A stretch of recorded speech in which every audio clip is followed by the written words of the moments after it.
कि देह अध्यास की दीवार जब तुम छोड़ोगे तब तुम समझना कि काम बन गया। सत्संग में आने पे तुम्हारा काम बन गया जब तुम देह अध्यास की दीवार छोड़ोगे। अगर तुम देह अध्यास की दीवार नहीं अपनी हटाओगे तो तुम्हारा काम बना नहीं। अभी जैसे कई बार क्या होता है कि टेम्परेरी कोई दीवार बना देते हैं और उसके बाद कंस्ट्रक्शन घर में चलता रहता है, भाई इधर ये कमरा निकल रहा है, इधर वो बन रहा है। कभी सामान वगैरह स्टोर करने के लिए अलग से नहीं होती है कोई जगह, तो वहीं पर ही कोई टेम्परेरी दीवार बना के एक साइड में कुछ और काम होता रहता है कि पहले आधा कमरा बना लें, आधा हॉल बना लें और इसके बाद में कर लेंगे। फिर वो उसके बाद वो दीवार हटा देते हैं, तोड़ देते हैं दीवार उसको, क्योंकि टेम्परेरी बनाई गई थी वो दीवार। उस तरफ का हिस्सा पूरा हो गया तो यहाँ की तोड़ देते हैं, फिर इधर का बना लेते हैं। तो हम लोग को अपनी देह अध्यास की दीवार हटानी है, तब सोचो कि हमारा भी काम बन गया। जैसे आपका मकान बनने के लिए कई बार लोग अपने प्लॉट पे चारों तरफ ऐसे टेम्परेरी बाउंड्री बना देते हैं और उसके बाद फिर जब उनका घर बनता है फिर जहाँ की उनको बाउंड्री की ज़रूरत नहीं होती है उसको तोड़ के वहीं से नींव डाल के पूरी ऊपर तक की दीवार बनाते हैं। ऐसे तो टेम्परेरी उन्होंने बाउंड्री के लिए थोड़ा थोड़ा सा गड्ढा खोद के और वहाँ पे दीवार बना दी या कोई ऐसे लोहे के तार लगा दिए, कुछ कर दिया। लेकिन फिर जब उनको अपना मेन जो घर बनाना होता है उसके बाद फिर वो उसको हटा देते हैं, क्योंकि वहाँ फिर उनको नीचे से गहराई से लेके नींव बनानी है। उस छोटी सी जो टेम्परेरी बाउंड्री थी उसके ऊपर तो उनकी दीवार नहीं खड़ी हो सकती है, उनको वही करना पड़ेगा, नीचे से शुरू से ही ठीक से अच्छा बनाना पड़ेगा। तो वो हम भी अगर अपनी देह अध्यास की दीवार नहीं हटाएंगे तो फिर हमारा सत्संग में आने वाला काम पूरा नहीं हुआ। आप सोचते हो मैं तो सत्संग में आता रहता हूँ, मैं तो इतने साल से आता हूँ, मैं इतना सुनता हूँ। लेकिन तुम कितने साल से भी आते हो, कितना भी सुनते हो, मगर तुमने अगर अपने जीवन में से देह अध्यास नहीं मिटाया, ये दीवार नहीं हटाई, तो भगवान का और तुम्हारा मिलाप नहीं हो सकता, भगवान से तुम्हारा योग नहीं लग सकता। बोलते प्रभु से कैसे मिलने देंगी तुझे बीच की दीवारें। ये जो बीच की दीवारें हैं ये भगवान से तुमको मिलने नहीं दे सकती हैं। हमारे अंदर में देह भावना, देह की वासना होती है, ये एक दीवार है। फिर लोक वासना होती है, ये एक दूसरी दीवार है। फिर शास्त्र वासना होती है, ये तीसरी दीवार है। तीन तीन दीवारें हैं। अब तो पहले सबसे पहले देह वाली तो हटाओ। गुरु नानक देव ने भी बोला है, पहले तजिए हो मैं प्रीत, दूजा त्यागे लोकारीत। ये पहले अपनी मैं को तो ख़त्म करो, जो अपना होना पन्ना है, मैं कुछ हूँ, जो अपने को देह मान के बैठे हो मैं कुछ हूँ, तो पहले उसको ख़त्म करो। उसके बाद फिर लोकारीत ख़त्म करो। दुनियादारी के चक्कर में पड़ के भी आप पूरी तरह से ज्ञानवान नहीं बन पाते, तो इसके लिए आपको वो ख़त्म करना। जब मैं ख़त्म करोगे तब तो लोकारीत ख़त्म होएगी। मैं ख़त्म नहीं हुई तो लोकारीत कभी ख़त्म नहीं हो सकती है। और जब मैं भी नहीं हूँ, लोकारीत भी नहीं है, तो उसके बाद मैं फिर और किस प्रकार की, जब ब्रह्म ज्ञान मुझे मिल गया तो और मैं अधिक जानने की क्या कोशिश करूँगा। तो एक नुक्ते में सब इल्म का मतलब मिल गया, तो कागज़ों के बोझ को सर पे उठाएं क्या ज़रूर। एक बात में, एक पॉइंट में, एक शब्द में हमको सारा जितना भी ज्ञान है उसका सार समझ में आ चुका है। तो बहुत सारे कागज़ों के बोझ, बहुत सारे शास्त्रों के बोझ की ये भी जान लूँ, वो भी जान लूँ, ये भी पढ़ लूँ, वो भी पढ़ लूँ, उनकी ज़रूरत नहीं है। अभी जो लोग सत्संग में मन मनावर हो के बैठते हैं, ज्ञान सुनते हैं, उनको एक आत्मा की बात समझ में आ जाती है, आत्मा परमात्मा समझ में आ जाता है, माया समझ में आ जाती है, सार तत्व समझ में आ जाता है। फिर आप देखोगे आपको अंदर से लगेगा ही नहीं कि मैं भी वेद पढ़ूँ, शास्त्र पढ़ूँ, मुझे और भी जानकारी लेनी चाहिए, मुझे ये भी जानना है, वो भी जानना है। वो आपकी बात ख़त्म हो जाती है, क्योंकि गुरु की वाणी में आपको सब कुछ मिल गया। जो गुरु की वाणी आपने सुनी उसमें सारे वेदों का, शास्त्रों का, सबका सार आपको मिल गया। फिर आपको अंदर से आवश्यकता ही महसूस नहीं होती है। लेकिन जिसको सार वस्तु नहीं मिली, उसी को आवश्यकता महसूस होती रहती है कि मुझे ये भी मिले, वो जो ये भी जाने, वो भी जाने। कई लोगों को तो शास्त्र वासना इतनी होती है, उनको सार तक पता भी है, तो भी वो जानकारी हासिल करने के लिए, और मैं प्रकांड पंडित कहलाऊँ, मुझे सब कुछ आता हो, मैं सबके आगे ये प्रेजेंट करूँ, और या दूसरों को अच्छा अच्छा बताने के लिए मैं भी नया नया पढ़ता हूँ। इस वजह से भी लोग बहुत ज़्यादा अध्ययन करते हैं। स्वाध्याय करना अच्छी बात है, आपके पास टाइम है, आप कितने भी शास्त्र पढ़ सकते हो, कितने भी वेद पढ़ सकते हो।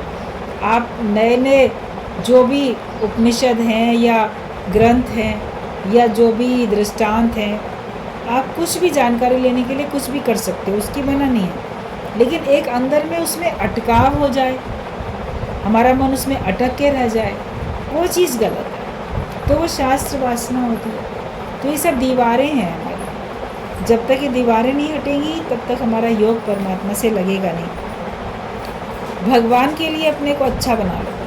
हम जगत वालों के लिए अपने को अच्छा बनाने की कोशिश करते हैं, जगत वाले मुझे अच्छा बोलें, प्रकांड पंडित बोलें, बहुत ज्ञानवान बोलें, लेकिन भगवान की दृष्टि में मैं अच्छा हूँ कि नहीं, ये मुझे देखना है। सत्संग में एक कोटेशन बोली जाती है, you only be good and all will leave you. तुम अच्छे बनो तो सब तुम्हें छोड़ देंगे। तो जब कोई पहली बार ये सुनता है तो उसको लगता है अच्छा बनने में तो सब हमारे बन जाएंगे, हमको छोड़ क्यों देंगे। जो बुरे लोग होते हैं उनसे लोग बहिष्कार कर लेते हैं, उनको छोड़ देते हैं, अच्छों को तो अपनाए रखते हैं। तो अच्छा बनना जगत वालों के लिए नहीं इसमें बोला गया है, अच्छा बनना है कि भगवान की दृष्टि में तुम अच्छे बनो। जब तुम ज्ञानवान बनोगे, भगवान की दृष्टि में अच्छे बन जाओगे, तो फिर आप देखोगे सब लोग माया वाले तुमको अपने आप छोड़ देंगे। अभी आप सत्संग में आते हो, सत्संगी बनते हो, तो फिर आप देखोगे कि सत्संगी तो आप बने, फिर जगत वालों ने खुद ही आपसे नाता रिश्ता कम कर दिया। जिनको सत्संग पसंद नहीं है वो लोग आपसे कम व्यवहार करेंगे, आपके पास आएंगे जाएंगे नहीं, उठेंगे बैठेंगे नहीं, आपसे बातचीत नहीं करेंगे, बल्कि शायद आपको अवॉइड करने की कोशिश करेंगे कि इसके पास जाएंगे या ये हमसे मिलेगा। रास्ते में भी कोई मिलेगा ना तो सोचेंगे कि मैं इधर उधर हो जाऊं, इसका आमना सामना ना हो, क्योंकि ये फिर मुझे सत्संग सुनाएगा या सत्संग में चलने के लिए बोलेगा। तो जो सत्संग को पसंद नहीं करेंगे माया वाले, वो खुद ही तुमको छोड़ देंगे ना। तुमको उन्हें छोड़ने की ज़रूरत नहीं है, तुमको भगवान केवल अच्छे और सच्चे लोगों से ही मिलाएगा। जो तुम्हारे लिए अच्छे नहीं हैं, जो अंदर में सच्चे नहीं हैं, उनसे भगवान तुमको अपने आप छुड़ा रहा। तुमको जांच परख करके उनसे नाता काटने की, मन हटाने की ज़रूरत नहीं। वो अपने आप ही ऐसा व्यवहार करेंगे, आपका मन उनसे हटता जाएगा, आपको कर्तापना फिर रखना ही पड़ेगा। आपने किसी काम की शुरुआत की ही नहीं। जिनको आपसे फ़ायदा चाहिए था ज्ञान का, वो आपसे मिलते चले जाते हैं, आपका साथ लेते जाते हैं, और जिनको ज्ञान का फ़ायदा नहीं चाहिए वो आपसे दूर होते जाते हैं। ज्ञानी अपनी मस्ती में मस्त रहता है। हम भगवान की नज़र में अच्छे हैं, वरना आप बोलोगे मैं इतना अच्छा हूँ, मैं सच्चा हूँ, मैं तो ज्ञानी हूँ, मेरा तो मन इतना अच्छा हो गया, मैं किसी का बुरा नहीं करता, फिर लोग मेरे से क्यों नाता तोड़ देते हैं, फिर संबंधी हमसे क्यों वास्ता नहीं रखते, पड़ोसी क्यों वास्ता नहीं रखते, या और लोग क्यों हमसे वास्ता नहीं रखते। हम तो बिल्कुल सही हैं, तो उनको सही की ज़रूरत नहीं है, इसलिए वो तुमसे वास्ता नहीं रखते। उनको झूठे लोगों को झूठ की ज़रूरत है, इसलिए वो जैसे में तैसे हो जाते हैं, अपने जैसे थे वैसे बन जाते हैं। और हमें अगर सच चाहिए तो हमको सच मिलता चला जाता है।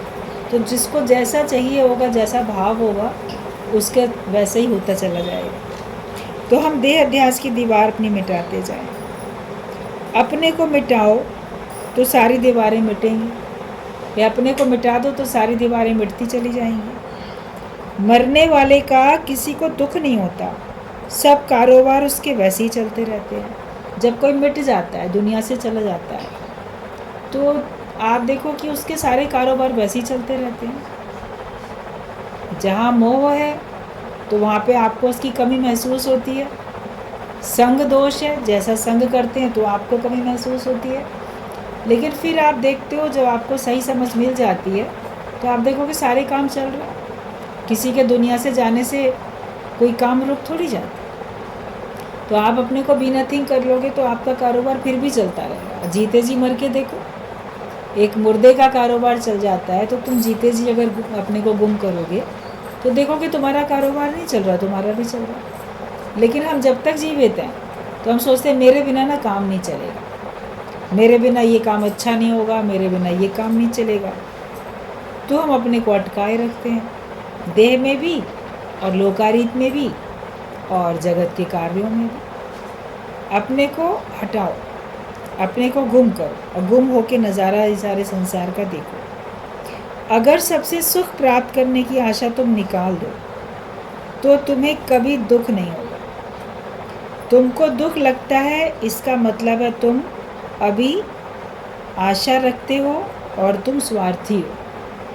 अगर कोई बोले कि मुझे तो बड़ा दुख लगता है तो अपने अंदर ये जांच ले कि मुझे दुख क्यों लग रहा है। मैंने लोगों से उम्मीद की, आशा रखी उनसे, उन्होंने वो नहीं किया, तभी तो हमें दुख हुआ।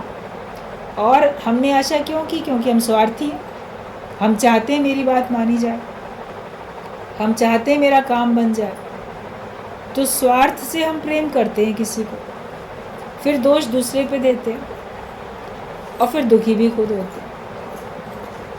अपने अंदर के स्वार्थ को अगर आपने हटा दिया, अपने अंदर की आशाएं हटा दी, इच्छाएं, आशाएं, उम्मीदें, ये सब हटा दी, तो आप देखोगे आपके अंदर फिर दुख भी नहीं है। ज्ञानी को दुख लगता नहीं है क्योंकि वो किसी से उम्मीद नहीं करता, वो अपनी देह से भी उम्मीद नहीं करता। गुरुजी बोलते थे कि तुम्हारी देह तुम्हारा पार्टनर है। जैसे कोई कारोबार करते हैं, दो पार्टनर आपस में मिलके, दो लोग मिलके साझा व्यापार करते हैं, तो उसमें अगर एक को पता चले कि मेरा जो दूसरा पार्टनर है ये मुझे कभी भी धोखा दे सकता है, उसकी धोखे की बात उसको समझ में आ जाए, तो उसके बाद बुद्धिमान वो होगा तो क्या करेगा? उससे पार्टनरशिप ख़त्म कर देगा, उससे ईमानदारी की उम्मीदें नहीं करेगा और वो अपना, उसके बिना अपना काम चलाना सीख जाएगा कि मुझे इसकी अब ज़रूरत ही नहीं पड़नी चाहिए क्योंकि ये स्वार्थी है, ये कभी भी मेरा साथ छोड़ेगा। तो शरीर हमारा वो धोखेबाज पार्टनर है जो कि कभी भी हमारा साथ छोड़ देगा। तो जो ज्ञानवान होता है वो उससे आसरा निकाल देता है। जितना जल्दी हो सके इस धोखेबाज पार्टनर से जो काम लेना है वो काम तुम ले लो, और फिर उसके बाद ये अगर धोखा देगा भी तो आपने तो अपना काम उससे निकाल ही लिया। तो देह के रहते रहते, देह के स्वस्थ रहते रहते आप मुक्ति का निश्चय कर लो, आत्मा का निश्चय कर लो, ज्ञान पक्का कर लो। फिर उसके बाद ये देह रहे या ना रहे, आप तो अपना काम उतार के बैठे हो। फिर अगर ये छोड़ के भी आपको जाएगी देह तो आपको तकलीफ़ नहीं होगी क्योंकि इस शरीर से मैंने अपना काम उतार लिया। तो हम सबसे सुख पाने की आशा निकाल दें, ये सुख देगा, वो सुख देगा, वो सुख देगा। दुनिया में तुम ज्ञान से अपने को सुखी कर सकते हो, बाकी कोई तुम्हें सुख देगा नहीं। और जब तक तुम्हारा मन तुम्हें सुखी नहीं करेगा तब तक तुम अपने को सुखी अनुभव करोगे नहीं, तुमको सुख महसूस भी नहीं होगा। तो दूसरों से सुख पाने की उम्मीद जो है गलत है, वही हमको दुख देती है। और तुम स्वार्थी हो इसीलिए दूसरे से उम्मीद करते हो। कोई भी किसी के लिए नहीं रोता है पर सब अपने सुख के लिए रोते हैं। जब किसी की मृत्यु होती है तो वहाँ सब लोग बहुत विलाप करते हुए दिखते हैं। कई लोग तो दिखावा करते हैं, बहुत शोर मचा मचा के रोएंगे ताकि दुनिया जाने कि हम ही को इनसे ज़्यादा प्यार था। जितना ज़ोर से आवाज़ दे के रोएंगे उतना लोग समझेंगे इसको बहुत प्यार था। या कोई लोग क्यों रोते हैं? मोह के कारण, संग के कारण, और अधिकतर सब अपने सुख को रोते हैं। वशिष्ठ मुनि जब गए महल में तो देखा तीनों रानियाँ रो रही हैं। दशरथ की मृतदेह सामने रखी है और तीनों रानियाँ रो रही हैं। तो उन्होंने कहा तुम लोग क्यों रो रहे हो? अब वो आश्चर्य में पड़ी, गुरु हो के ऐसा पूछ रहे हैं क्यों रो रही हो? भाई सामने राजा दशरथ की मृत देह है, वो देह छोड़ के चले गए। तो उन्होंने कहा कि हम अपने पति के लिए भी दशरथ के लिए रो रहे हैं। तो उन्होंने कहा जिसको तुम दशरथ कहती थी वो तो तुम्हारे सामने पड़ा है ना, अभी तो चला भी नहीं गया वो, अभी तो शरीर का कोई अंतिम संस्कार भी नहीं हुआ, तो तुम क्यों रो रहे हो? जिसको दशरथ तुम कहती थी शरीर को, तो वो तुम्हारे सामने, फिर क्यों रो रही हो? अब इस बात का जवाब उनके पास था ही नहीं। तो गुरु ने उनसे कहा कि तुम राजा दशरथ के लिए नहीं रो रही, तुम राजा दशरथ से मिलने वाले जो सुख थे अब वो ख़त्म हो जाएंगे, ये सोच के रो। तो हर एक जिससे जितना सुख लेता रहता है और फिर वो नहीं रहेगा तो मुझे वो सब सुख नहीं मिलेंगे। अपने सुख के लिए सब रोते हैं और अपने अपने वाले को याद करके रोते हैं। गुरुजी बोलते थे किसी की मृत्यु होगी, वहाँ बहुत लोग जाएंगे, सब आंसू बहाते दिखेंगे। तो जो चला गया उसके लिए आंसू कम, और जो तुम्हारे अपने घर के लोग गए होंगे उस समय वो याद आएंगे और उनको याद करके तुम जो हो आंसू बहाओगे। तो वो जो है ऐसे करते हैं कि हम अपने उनको याद कर करके रोते हैं, लेकिन जो गुरु है वो हमको निस्वार्थ प्यार करना सिखा देता है कि मैं जो हूँ निस्वार्थ प्यार करूँ तो फिर मुझे रोना ना पड़े।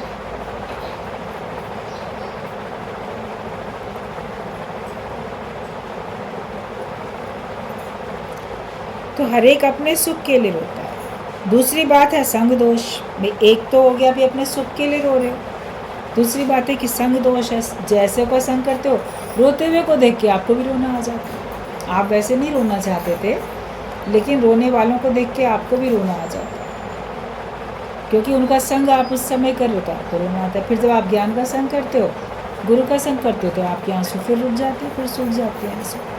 तो कोई भी दुखी होता है, कोई भी किसी के लिए रोता है, लेकिन वो ज़्यादातर अपने सुख के लिए रोता है। और अज्ञानियों का संग करने से तुम्हारी बुद्धि भ्रमित हो जाती है, इसीलिए तुम्हें दुख होता है।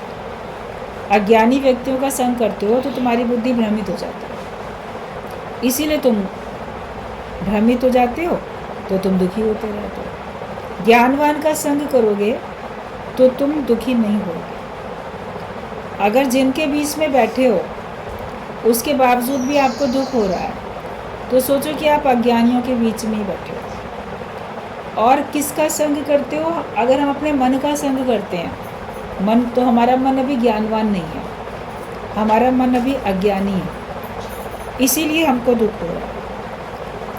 तो दुख का कारण हमारा अज्ञान है, अज्ञानियों का संग है, और हमारा स्वार्थ है, लोगों से सुख की उम्मीदें हैं, यही सब दुख के कारण है। जिस काम के लिए मनुष्य देह मिली थी वो काम कर लिया तो समझो तुमने सब काम कर लिया। फिर तुम्हें जगत में कुछ भी याद नहीं आएगा। अभी तो आपको पास्ट याद है, फ्यूचर की बात चिंता है, प्रेजेंट याद है, संबंधी याद है, सुख याद है, दुख याद है, सब याद है आपको। लेकिन जब आपने अपना काम पूरा कर लिया, मनुष्य देह मिली है प्रभु पाने के लिए, जब आपने ये काम पूरा कर लिया तो फिर आप देखोगे फिर आपको दुनिया में कुछ याद ही नहीं आएगा। वरना आप बोलोगे हमसे संसार भूलता नहीं, हमसे फलाने की याद नहीं भूलती, हमको फलाने का प्रेम नहीं भूलता, या फलाने का दिया हुआ दुख नहीं भूलता। लेकिन आपने अपना काम पूरा कर लिया होगा तो आपकी जगत की विस्मृति हो जाएगी, जगत ही पूरा भूल जाएगा आपसे, क्योंकि आप अपना काम पूरा करके बैठे हो। जहाँ आज तुम्हारा मन जाता है, याद रखना अंत में भी तुम्हारा मन वहीं जाएगा। आज अगर बैठे हो, अगर जगत की बातें आज तुम्हें याद आ रही हैं बार बार, तो ये याद रखना जब तुम्हारे प्राण जाएंगे तो भी तुमको जगत ही याद आएगा, भगवान याद नहीं आएगा। और आज जब जिस समय तुम शांत बैठे हो तुम्हारा मन भगवान में जा रहा है बार बार, तो अंत समय में भी तुम्हारा मन भगवान में जाएगा। इसलिए पहले से अभ्यास करना चाहिए, अपनी वृत्ति हमको एकाग्र करनी चाहिए, अपना अभ्यास हमको पहले से इतना कर लेना चाहिए कि हमारा मन हर समय भगवान में रहे। क्या करेगा याद करके ये ज़माना भूल जाओ, इस ज़माने को भूल जाओ। इसको याद करके करोगे भी क्या? इसको याद करके दुख ही है। जगत के सुखों को याद करते हो तो भी आपको दुख मिलता है। क्यों दुख मिलता है? कि ये वाले सुख मेरे पास नहीं है, या पहले मेरे पास ये सुख थे अब नहीं है, या आगे ये सुख मुझे कब मिलेंगे, अभी तक क्यों नहीं मिल रहे हैं। इन्हीं सब बातों को याद करके आपका मन दुखी होता है। तो जगत के सुख याद करो तो भी आपका मन दुखी होता है, और जगत के दुख याद करोगे तो भी आपका मन दुखी होता है। तो क्यों हम जगत के सुख या दुख में पड़े? उन दोनों को हमको हटाना है, जगत के दुख सुख को, दोनों को हमको अपने जीवन में से अलग दूर कर देना है। ना मुझे जगत के दुखों से मतलब है, ना मुझे जगत के सुखों से मतलब है। जहाँ आज तुम्हारा मन जाता है अंत में भी वहीं जाएगा। इसलिए अपने मन को एकाग्र करो, अपने मन को परमात्मा से लगाओ, अपने मन में ब्रह्माकार वृत्ति रखो। वरना अगर आज तुम्हारा मन देह में जाता है, अपनी देह में या किसी और की देह में, तो अंत में भी तुम्हारा मन किसी की देह में जाएगा या अपनी देह में जाएगा। तो जिस कार्य के लिए तुम आए थे सत्संग में, वो कार्य पूरा नहीं हो पाएगा। तो ये समझ जाओ कि आज जहाँ तुम्हारा मन जाता है अंत में भी याद रखना वहीं तुम्हारा मन जाएगा। तो आज अपना मन एकाग्र करो, हर समय मुझे अपने स्वरूप की स्मृति रहे, हर समय मुझे भगवान की याद बनी रहे। मैं कभी भी किसी माया में अपने आप को अटकाऊं नहीं, भ्रमित नहीं करूं अपने आप को। ब्रह्म ज्ञान मृत्यु के भयानक भय से छुड़ाने वाला है। एक आत्मा का निश्चय ही तुम्हें मृत्यु से उपराम करता है। गुरु हमें ब्रह्म ज्ञान देता है, और ब्रह्म ज्ञान ही इतना पावरफुल है, इतना शक्तिशाली है, जो तुमको मृत्यु के भयानक भय से भी छुड़ा देता है। वरना मृत्यु का कष्ट बहुत है, लेकिन ब्रह्म ज्ञान आपके पास है तो आप शरीर ऐसे छोड़ोगे जैसे सांप अपनी केंचुल छोड़ देता है और वो आगे निकल जाता है। उसको अपनी जो छोड़ी हुई केंचुल है उसके छोड़ने का कोई कष्ट नहीं होता, ना वो पलट के दोबारा उसमें जाने की कोशिश करता है। तो ज्ञानवान भी अपने देह अध्यास को ऐसे छोड़ देता है पहले से ही, और जब मृत्यु आती है तो उसका शरीर भी ऐसे छूट जाता है, उसको उसका छूटने का कोई कष्ट भी नहीं होता है। तो केवल ब्रह्म ज्ञान है जो कि इस मृत्यु के भयानक भय से छुड़ा देता है। आत्मा का निश्चय करो, आत्मिक निश्चय करके बैठो तो तुम्हें अपनी मृत्यु का भी भय नहीं होगा, अपने वालों की मृत्यु का भी भय नहीं होगा। वरना अक्सर लोग अपनी मृत्यु के लिए तो बड़े तैयार हैं, अरे कल के बदले आज भी भगवान ले ले शरीर, कोई बात नहीं, हम तो अपना काम पूरा करके बैठे। लेकिन मेरे वाले में से एक भी नहीं जाना चाहिए। मेरा पति पत्नी, बेटा बेटी, भाई बहन, माता पिता, जिनसे भी आपके लगाव है, जो आपके वाले हैं, भगवान उनको मत ले लेना। तो अपनी मृत्यु के लिए तो आपने अपने को पक्का कर लिया, लेकिन अपने वालों की मृत्यु के लिए भी तो पक्का करके बैठो। अभी गुरुजी से बात कर रहे थे, आप लोग सुन रहे थे वाणी में, कि आप लखनऊ से अगर मान लो बॉम्बे जा रहे हो, ट्रेन आपकी वाया कानपुर, झांसी, कहाँ कहाँ होती हुई जाती है, तो आप साथ में बैठे हो, कोई कानपुर में उतर जाता है, तो क्या आप दुखी हो कि बोलोगे अरे बस क्या इतना सही साथ था, बस घंटे 2 घंटे का ही साथ था क्या इसका, उसकी टिकट थी वहाँ तक कि वहीं पे उतरेगा। तो कहीं बोलोगे अरे बस इसका इतना ही साथ था, इतनी जल्दी मेरे जीवन में से चला गया, इतनी जल्दी ये दुनिया से चला गया, क्यों चला गया? उसकी टिकट ही उतनी थी, वो आया ही उतनी देर के लिए तुम्हारे जीवन में था। फिर कोई आगे उतरेगा, कोई झांसी में उतरेगा, कोई आगे भोपाल में, कोई कहीं जो भी रूट में स्टेशन पड़ते हैं। और मान लो कोई आपके साथ भी उतरेगा बॉम्बे में, उतरते के साथ ही वो कहाँ और तुम कहाँ। तुम अपना सामान लेके जहाँ तुम्हें जाना है अपने मंजिल पे जाओगे, किसी के घर जाना है या किसी होटल में जाना है, उसको जहाँ जाना है वो जाएगा, वो तुम्हारे संग संग जाएगा क्या, या तुम उसके संग जाओगे क्या? मान लो एक ही स्टेशन पे उतरे आप लोग, फिर भी तो सबकी राहें अलग अलग होती हैं। तो सब अपने अपने कर्मानुसार अपना अपना जन्म चुन लेते हैं, वहीं चले जाते हैं, उसी उसी जन्म में, उसी उसी स्थान में, कर्मानुसार। तुम अपने कर्म के अनुसार जाओगे, वो अपने कर्म के अनुसार जाएगा, कोई पहले कोई बाद में। तो हमको अपने आप को निरासक्त होकर बिठाना है इस संसार में। संग दोष होता है, जिसका संग करते हो फिर आपको दुख लगता है। एक प्रभु का कर ले संग, होगी ना तेरी समाधि भंग। समाधिस्थ होके रहो। लोग समाधि लगाने के लिए मेडिटेशन करते हैं, एकाग्र करते हैं अपने आप को। जो सिखाने वाले लोग होते हैं वो भी कह देते हैं कि नहीं, एक कोई ऑब्जेक्ट, कोई चीज़ सामने रख लो, कल्पना में भी कोई ज्योत हो, कोई कुछ और हो, कोई आकृति हो, उसी में अपने मन को एकाग्र करो, ताकि मन सब तरफ से हटके एक जगह लगे, फिर अपने स्वरूप में आ जाए। अपने को एकाग्र करने के लिए लोग मेहनत करते हैं। आप लोग ज्ञान से अपने को एकाग्र कर पाते हो कि नहीं कर पाते हो? और नहीं कर पाते हो तो क्यों नहीं कर पाते हो?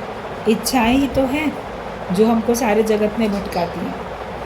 इच्छाओं के कारण से ही तो हम एकाग्र नहीं कर पाते अपने आप को। इसीलिए दादा भगवान ने कहा, इच्छा मात्रम अविद्या। इच्छा की थोड़ी सी भी मात्रा अज्ञान है, अविद्या है।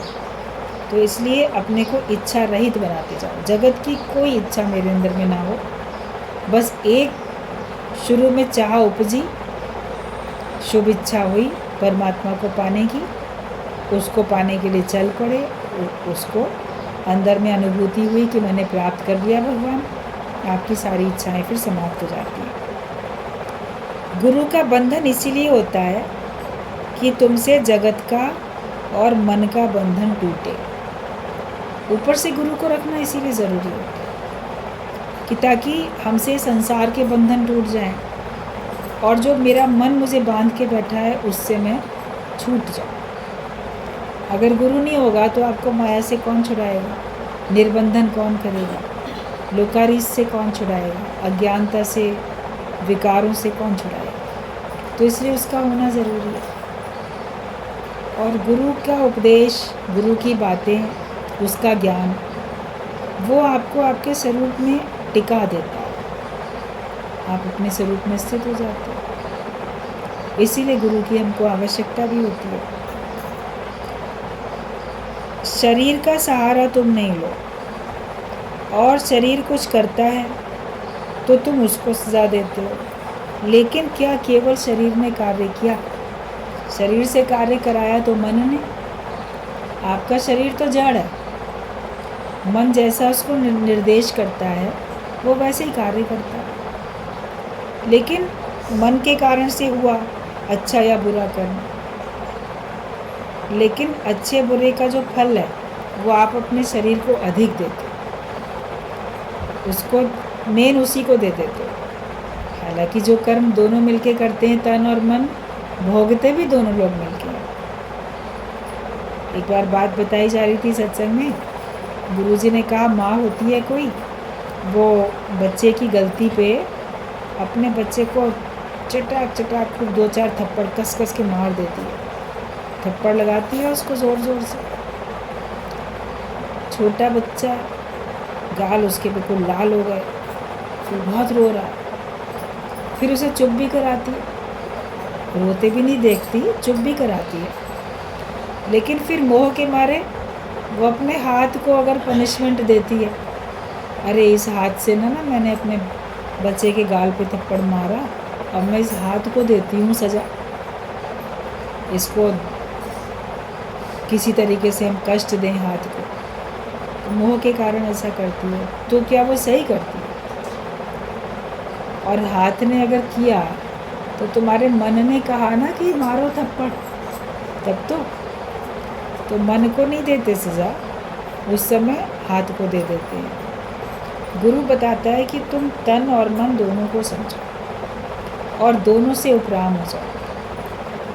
न तन तुम्हारा न मन तुम्हारा, तुम अपने को दोनों से अलग कर लो तो तुम ये सज़ा भोगने से बच जाओ।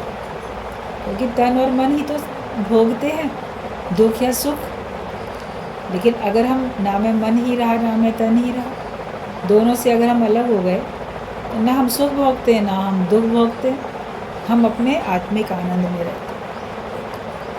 हमने अपने आप को इनसे जोड़ रखा है, इनसे छुटकारा पाया। देहाध्यास से, मन से, सबसे हम उपराम होते चले जाएं। इच्छा वासना तुम्हारे अंदर है, तुम इंद्रियों को वश में करते हो, लेकिन मन को वश में नहीं किया तो इंद्रियां वश में नहीं हो पाएंगी। कोई केवल बाहर से इंद्रियों को वश में करता है, मगर इच्छाएं तो आपके मन में उठ रही। अगर मन को वश में नहीं करोगे तो आप इंद्रियों को वश में करना पूरा लाभ नहीं है। आप कभी भी इंद्रियों के अधीन हो जाओगे, क्योंकि मन के अधीन हो। इसके लिए एग्जाम्पल दिया जाता है कि सांप अगर आपने देखा और वो देखा कि कहीं अब दिखाई नहीं दे रहा, जाने कहाँ छुप गया, तो आप घर में अगर कोई बिल दिख रहे हैं, क्योंकि सांप चूहे के बिल में चला जाता है, अगर मान लो घर में कहीं बिल दिखाई दे रहे हैं तो आप सांप को तो ढूंढो नहीं, वो कहाँ छिपा है उसकी तो तहकीकात करो नहीं, बिल बंद कर दो 2-4 जो आपको घर में अगर बिल दिखाई देते हैं। फिर बोलो हमने बिल बंद कर दिया ना, अब सांप आएगा नहीं। ज़रूरी है कि सांप उस बिल के अंदर हो। और चूहे अगर बिल बनाते भी हैं तो ये उनकी खासियत होती है कि वो उसका वापस आने का एक ही रास्ता नहीं बनाते हैं। चूहा होता है, खरगोश होता है और कई ऐसे जानवर होते हैं जो कि अगर धरती के अंदर अपना बिल बना के रहते हैं तो वो धरती से बाहर निकलने के 2-3 मार्ग बना के रखते हैं। या अगर कोई कारण से एक मार्ग अगर बंद होगा तो दूसरे बिल से बाहर निकल आएंगे। तो आप अगर बिल बंद कर दो और सांप को ढूंढो नहीं, सांप को घर से बाहर निकाल के अलग कहीं डालो नहीं, तो क्या सांप का भय आपका ख़त्म वास्तव में होगा? वो तो कभी भी प्रकट हो जाएगा, कहीं से भी। अगर घर के अंदर है तो कहीं से भी आएगा। तो ऐसे ही हम इंद्रियों को वश में करते हैं। बोलते ये सब आँखें, कान, मुख सब जैसे बिल हैं, हम इनको बंद कर लेते हैं। जगत नहीं देखेंगे, जगत की बातें नहीं सुनेंगे, जगत की बात नहीं कहेंगे, बुरा मत देखो, बुरा मत बोलो, बुरा मत सुनो, ये सब कर लेंगे। लेकिन मन जो अंदर में है सर्प की तरीके से, उसको अभी वश में नहीं करते और उसको अपने से उसका पिंड नहीं छुड़ाते, उससे पीछा नहीं छुड़ाते, तो वो तो कहीं ना कहीं से कैसे ना कैसे प्रकट हो ही जाएगा। तो प्रथम हमको मन को वश में करना बहुत ज़रूरी है। अगर मन वश में नहीं है तो फिर आपका बाकी कुछ भी वश में सदा के लिए नहीं हो सकता। थोड़ी देर के लिए आपको लगेगा हाँ वश में हो गया है, मगर वो फिर कहीं ना कहीं आपको नुकसान फिर पहुंचाएगा। तो इसके लिए अपने मन को वश में करो। और मन को वश में आप प्रेम की बीन बजा के जैसे सांप को वश में कर सकते हैं, ऐसे ही ईश्वरीय प्रेम में और ब्रह्म ज्ञान में आप अपने मन को वश में कर सकते हैं। जब तक आपके पास में भगवान का प्रेम नहीं है मन में, तब तक मन वश में नहीं होगा। कहते बहुत प्यार करते हो माया से, तुम माया से ही प्यार करते हो तो मन कैसे वश में होगा? वो माया में ही जाएगा। लेकिन हम अगर प्रेम करते हैं परमात्मा से तो फिर हमारा मन वश में हो जाएगा। ज्ञान हम सुनते समझते हैं, उसको जीवन में उतार लेते हैं, तो आपका मन वश में हो जाता है। सत्संग में आके बैठना भी बहुत ज़रूरी, ज्ञान को समझना भी ज़रूरी और व्यवहार में उतारना भी ज़रूरी। अपने मन के इच्छा और अहंकार के 2 जहरीले दांत निकाल दो तो मन वश में ही है। मन में इच्छा है और मन में अहंकार है, ये 2 चीज़ें ख़त्म कर दो तो आप देखोगे आपका मन तो वश में ही है। फिर जैसे सांप के अंदर जो 2 जहरीले दांत होते हैं, उसकी जहर की 2 ग्रंथियाँ होती हैं अंदर में, उसको सपेरे निकाल देते हैं। उसके बाद सांप को गले में डाल के भी घूमते हैं, उनको काटता ही नहीं है, क्योंकि अब उसमें विष नहीं है। आपके मन में इच्छा नहीं और अहंकार नहीं, फिर ये आपका मन आपका मित्र बन गया ना, फिर आपको डसेगा थोड़ी, फिर आपको नुकसान थोड़ी पहुंचाएगा। इच्छा और अहंकार है मन में तो आपका मन आपको सदा तंग करता ही रहेगा। तो अपने मन के इच्छा और अहंकार को, यही विषैले दांत हैं, इन्हीं को निकालो। फिर मन तुम्हारी सवारी में सीधा चलेगा। जो मन है फिर तुम्हारे अनुकूल चलेगा। अगर इच्छाएं हैं, अहंकार है, तो आप मन के अधीन होते जाओगे। फिर मन आपके हिसाब से नहीं चलेगा, आपको अपने हिसाब से चलाएगा। तुम्हारा शरीर मोटर है, इससे पहले ज़रूरी काम कर लो, बाद में चाहे खाली खड़ी रहे या भले कुछ और काम करो। काम उतार के बैठो। जैसे आपके पास कार है, किसी ने एक दिन के लिए आपको अपनी कार दे दी कि ठीक है तुमको दिन भर में गाड़ी से जो काम करना है वो कर लेना। तो जैसे आपको कार मिली है तो सबसे इम्पोर्टेंट काम पहले करते हो ना, किसी को स्टेशन पहुंचाना है या हॉस्पिटल ले जाना है, मोस्ट इम्पॉर्टेंट काम जो होता है, जिस वजह से आपने वो गाड़ी ली, मांगी या किसी ने दे दी। मान लो किसी ने एक दिन के लिए भी रखने को दी, तो आप सोचते हो चलो आज गाड़ी मिली है तो सबसे ज़रूरी काम करूँ जो गाड़ी के कारण से मेरा उसी वजह से नहीं हो पा रहा था, उसके ना होने से नहीं हो पा रहा था। तो मनुष्य शरीर भी ऐसी गाड़ी है। इससे पहले मुक्ति का काम करो, अपना काम उतार के बैठो। फिर जो गाड़ी का मालिक है वो लेने आएगा, आप दे दोगे आराम से। या अपना काम करने के बाद जो समय बचा है उसमें आप माया के काम कर सकते हो, कहीं और मनोरंजन कर सकते हो। मुख्य काम तो आप कर ही चुके, चाहे कार है या कोई और चीज़ है जिस कार्य के लिए आप लाए थे, आपने वो कार्य पूरा कर लिया। फिर चाहे वो कैसे भी हो, आपके पास बाद में रहे या ना रहे, आपको फिर उससे कोई फ़र्क नहीं पड़ने वाला। तो हमें अपना काम उतार के बैठना है। जगत का काम उतार के आप कभी नहीं बैठ सकते, भगवान का काम आपको उतार के बैठना पड़ेगा, वरना जगत के काम तो कभी ख़त्म होने वाले हैं ही नहीं। अरे दुनिया के धंधे कभी कम ना होंगे, अफसोस होना होगा। जगत वाले काम कैसे आपके पूरे होंगे? कभी भी नहीं हो सकते पूरे। जब तक तुम्हारा निष्कामी जीवन नहीं बनेगा तब तक तुम पूर्ण नहीं हो सकोगे। यज्ञ दूसरा नहीं, पर ये करो कि जीवन अपना स्वाहा करके देखो, निष्काम कर्म। ज्ञान की अग्नि में, निष्काम कर्म में अपना जीवन स्वाहा करके बैठो। बाहर से हवन यज्ञ आप करो या नहीं करो, लेकिन अपना काम आप उतार के बैठो। अभी तक माया के बहुत व्यापार किए हैं, पर अब ये ज्ञान का व्यापार करके देखो तो अंतर पता चलेगा। जब तक गुरु नहीं मिला, ज्ञान नहीं मिला, आपने जगत के बहुत काम किए, लेकिन अब ये ज्ञान का काम करके देखो, फिर आपको अंतर पता चलेगा।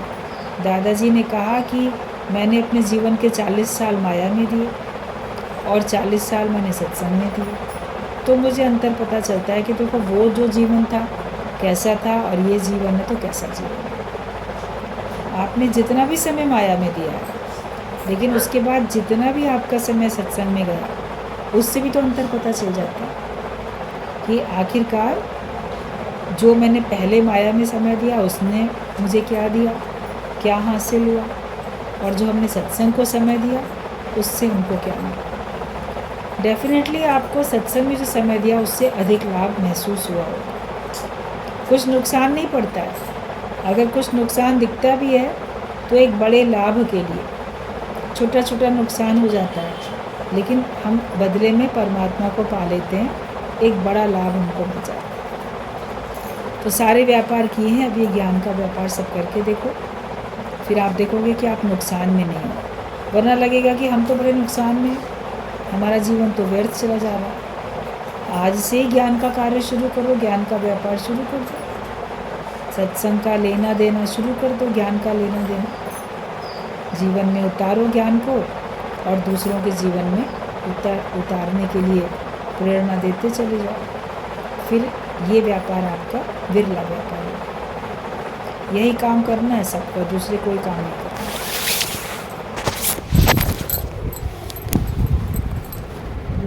फुर्सत नहीं।